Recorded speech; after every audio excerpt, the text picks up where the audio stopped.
Alam nyo ba? Ngayong araw, March 13, ginugunita ang World Dermatologist Day bilang pagbibigay pugay sa mga doktor na ang trabaho ay pangalagaan ang ating mga balat. Pero alam nyo bang ang balat o skin ang pinakamalaking organ ng isang tao? Tinatakpan at prinoprotektahan nito ang ating buong katawan, lalo na ang iba pang mga organs mula sa anumang pinsala. 10 hanggang 15% ng ating timbang ay dahil sa ating balat. Samantala, umaabot sa 30,000 na skin cells ang nalalagas sa ating katawan kada minuto. Collagen naman ang nagbibigay ng lakas at kakayahang mabanat ang ating mga balat. Ang melanin naman, sa unang layer ng ating mga balat ang promoprotekta sa atin mula sa temperatura.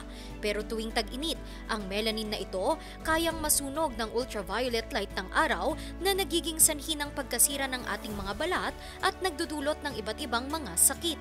Ilan sa mga ito ang skin rashes, sunburn at iba pa. Ganun pa man, maaari pa rin naman itong maiwasan sa pamamagitan ng mga produktong may SPF o Sun Protection Factor na kayang tumulong sa ating mga balat para proteksyonan ito mula sa matinding init at sikat ng araw.